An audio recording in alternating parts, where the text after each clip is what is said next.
할렐루야. 오늘 또 하나님의 은혜와 평강이 여러분 가운데 함께하기를 축복합니다. 또 하나님이 주신 말씀을 통해서 나에게 주시는 하나님의 음성을 듣는 은혜로운 시간이 되기를 축복합니다. 이 시간에도 하나님이 우리에게 허락해 주신 말씀은 열왕기상 15장 1절에서 8절 말씀입니다. 느밧의 아들 여로보암 왕 제18년에 아비야가 유다 왕이 되었다.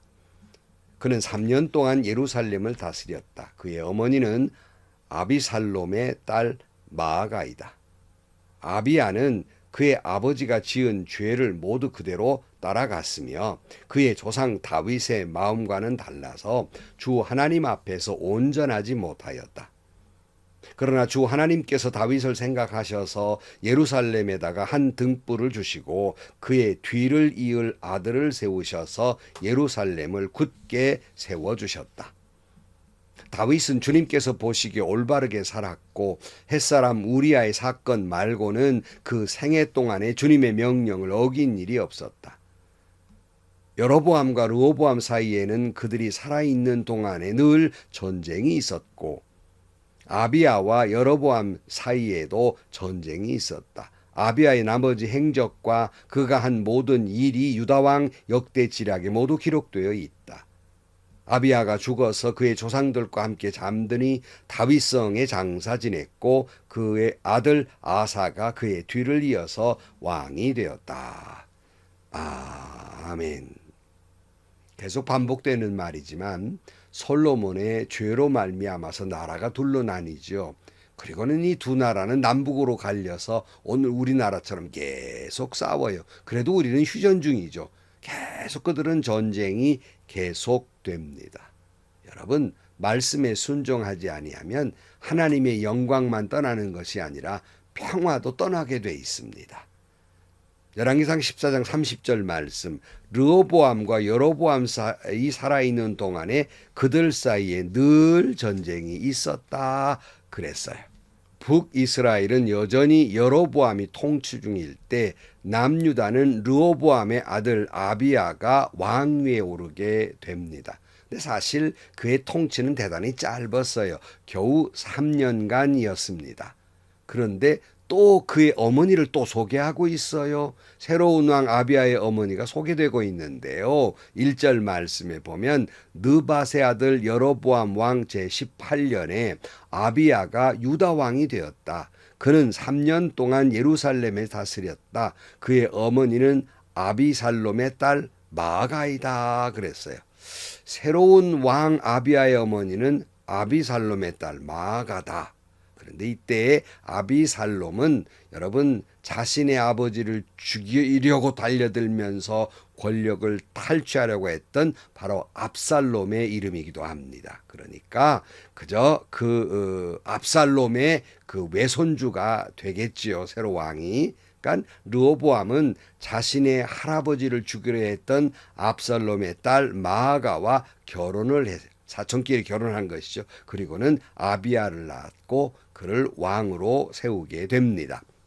사실 솔로몬의 부인은 첩과 모두 합해 1,000명이 되고 솔로몬의 아들 르호보암은 78명이 첩이고 아들은 28명이나 있었다고 기록하고 있습니다.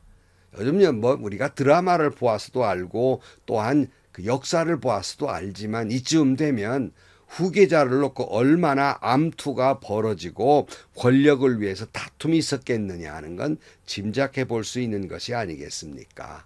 그런데 르호보암 왕은 마아가의 아들 아비야를 후계자로 삼게 됩니다. 이 말씀이 역대하 11장 21절에 이렇게 그 이하에 기록되고 있어요.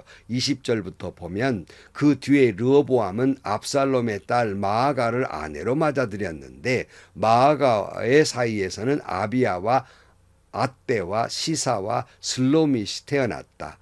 르호보암은 아내 18명과 첩 60명을 거느렸고 그들에게서 아들 28명과 딸 60명을 보았지만 그는 다른 아내들이나 첩들보다 압살롬의 딸 마아가를 더욱 사랑하였다. 르호보암은 마아가의 아들 아비야를 자기의 후계자로 삼을 생각이었으므로 왕자들 가운데에서 서열을 가장 높게 하였다 그랬어요. 그 왕이 되지요. 통치 기간은 3년이라 그랬잖아요. 그래서 3절 말씀에 아비야는 그의 아버지가 지은 죄를 모두 그대로 따라갔으며 그의 조상 다윗의 마음과는 달라서 주 하나님 앞에서 온전하지 못했다 그랬어요. 그 할아버지 솔로몬과 그 아버지 르호보암의 뒤를 따라서 우상숭배의 죄를 거듭 짓고 있는 겁니다. 그토록 다윗 왕처럼 살으라고 한 하나님의 말씀, 다윗 마음과는 달리 주님 앞에 온전하지 못한다 그렇게 말씀하고 있잖아요. 사실 여러분, 다윗이 그러면 그렇게 온전했습니까? 여러분, 그러지 못하지요. 자신의 부하의 아내를 취하여 간음죄를 지었을 뿐만 아니라 이 죄를 덮으려고 또한 자기의 충신 우리아를 죽게 만들어서 살인죄도 짓고 있는 거 아닙니까? 그런데 다윗을 온전하다고 표현하고 있어요.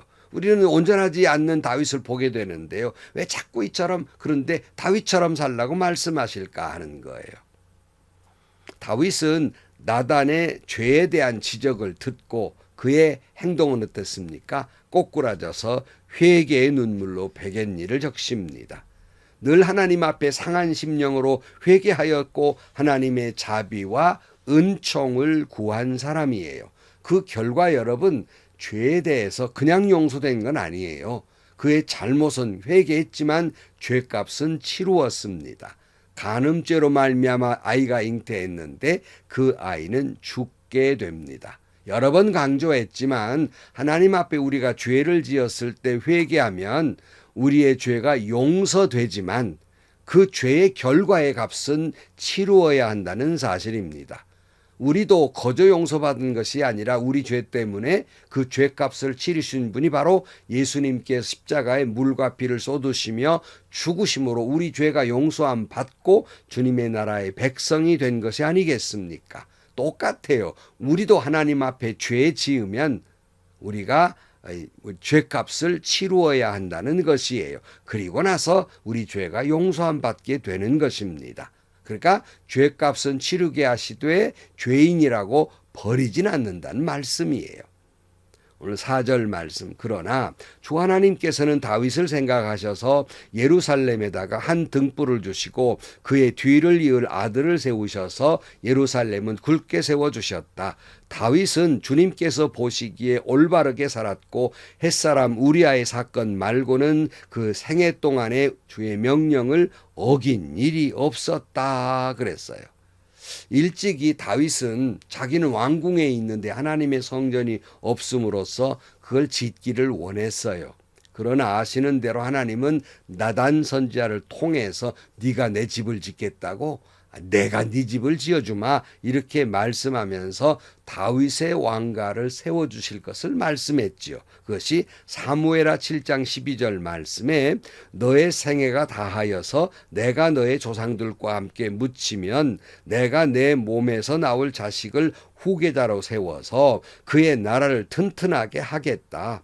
바로 그가 나의 이름을 드러내려고 집을 지을 것이며 나는 그의 나라의 왕위를 영원토록 튼튼하게 하여 주겠다. 나는 그의 아버지가 되고 그는 나의 아들이 될 것이다. 그가 죄를 지으면 사람들이 저의 자식을 매로 때리거나 채찍으로 치듯이 나도 그를 징계하겠다. 내가 사울에게서 나의 총애를 거두어 나의 앞에서 물러가게 하였지만 너의 자손에게는 총애를 거두지 아니하겠다. 내 집과 내 나라가 내 앞에서 영원히 이어갈 것이며 내 왕위가 영원히 튼튼하게 서 있을 것이다. 하나님은 뭘 약속하고 있어요? 다윗 왕가를 그 후손들과 함께 이어가게 하셨겠다는 말씀이에요. 그래서 내가 그의 아버지가 되고 그는 나의 아들이 될 것이라고 말씀해요. 이 말씀의 의미는 혹여 여러분의 자녀가 잘못됐을 때 매를 대기도 하지요. 또 오늘 본문의 말씀표 채찍으로 치며 징계하고 그리고는 다윗의 왕가는 이어주겠다 이렇게 말씀하고 있어요. 요즘 채찍에 때렸다가는 요즘 아이들도 그냥 자기 부모를 바로 경찰서에 신고해버린다고 그래요. 요즘 말과는 맞지 않지만 다윗은 그렇게 이어갔다는 말씀입니다.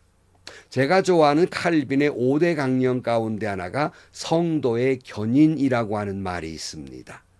하나님께서 그 성도들을 당신의 백성을 삼으시면 끝까지 그들을 붙들고 이끌어 주신다는 말씀이에요.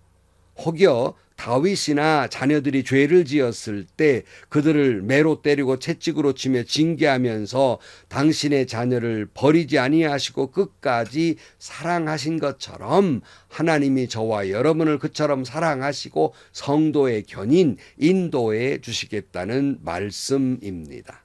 그래 오늘 본문 말씀을 가만히 보면요. 막상 오늘 주인공 같은 남유다의 그 다음 왕 아비야가 주인공이어야 되는데 그 두 줄밖에 기록되어 있질 않아요. 그리고는 강조하고 있는 건 다윗의 약속을 말씀하고 있는 겁니다. 4절에 보면 다윗을 생각해서 예루살렘의 등불은 거두지 아니하고 하나님의 약속을 생각해서 촛대를 옮기지 않을 것이라고 말씀하고 있습니다. 당연히 솔로몬의 죄로 두 나라가 나뉘고 두 나라가 계속 전쟁을 하는 고통은 있었어요. 오늘 6절 이하에 보면 여로보암과 르호보암 사이에는 그들이 살아있는 동안 늘 전쟁이 있었고 아비야와 여로보암 사이에도 전쟁이 있었다. 아비야의 나머지 행적과 그가 한 모든 일이 유다왕 역대지략에 모두 기록되어 있다. 아비야가 죽어서 그의 조상들과 함께 잠드니 다윗성에 장사 지냈고 그의 아들 아사가 그의 뒤를 이어서 왕이 되었다 그랬어요. 여러분 남북 왕조가 전쟁하는 가운데서 여러분 북이스라엘은요 왕조가 가문이 9번이나 바뀌어요. 그러나 남유다는 우상숭배와 같은 죄를 지었지만 때로는 매를 때리면서 그들을 또 혼내기도 하셨지만 그러나 남유다는 다윗 왕가가 400년을 이어가게 됩니다. 사랑하는 성도 여러분, 우리는 다윗처럼 주님 보시기에 올바르게 살아야 하겠습니다. 성도의 견인으로 우리는 고집스럽다 할 정도로 하나님은 우리를 사랑하시되 끝까지 사랑하심으로 그냥 용서하시는 것이 아니라 우리가 죄를 지었을 때에는 버리지는 않지만은 때로는 매를 때리고 채찍으로 쳐서 우리를 인도해 주실 것입니다. 거듭되는 말이지만 죄는 용서되지만 죄값은 치루어야 한다는 말씀이지요. 그러나 우리가 죄 중에 소망을 갖는 것은 하나님은 우리를 매와 채찍으로 징계하시지만 아비가 자식에게 징계하듯 징계한다 이렇게 말씀해요. 무슨 의미입니까? 아비가 자식에게 매를 댈 때는 죽으라고 되는 게 아니잖아요. 살라고 되는 것이잖아요. 엇나간 길로 가지 말고 바른 길로 가라고 말씀하시는 것이 아니겠습니까? 여러분 그 부모가 자녀를 때로는 매로 다스리지만 그러고 뭘 던집니까? 매로 때리고 자식을 던집니까? 매를 던집니까? 하나님은 그 매를 던지지요. 결코 하나님은 나에게서 등불을 끄지 아니하실 것입니다. 우리는 또다시 하나님 앞에 죄인일 수밖에 없지만 우리가 믿는 것은 내가 완벽해서가 아니라 결코 우리는 완벽한 사람도 될 수 없죠. 하나님의 말씀대로 몸부림쳐 보지만 여전히 죄 가운데 있기에 하나님의 징계의 채찍의 고통 가운데 있지만은 그럼에도 불구하고 하나님은 여러분 꺼져가는 등불을 끄지 아니하실 것입니다. 상한 갈대를 꺾지 아니하실 것입니다. 우리를 버리지 아니하실 것입니다. 다시 등불을 켜주실 것입니다. 다시 세워주실 것입니다. 오늘 또 성도의 견인 나를 이끌어 주신 하나님의 사랑에 붙잡혀서 다윗처럼 살아가는 저와 여러분들이 되시기를 주의 이름으로 간절히 축원합니다. 기도하시겠습니다. 하나님 아버지 아무리 우리가 몸부림치면서 말씀대로 살려고 하지만 때로는 저희들을 그렇게 몸부림치는 가운데에서도 결국 하나님 앞에는 죄인일 수밖에 없습니다. 그럼에도 불구하고 하나님 우리를 버리지 아니하시고 매로 징계는 하시지만 우리를 당신의 사람으로 인도해 주시는 줄로 믿습니다.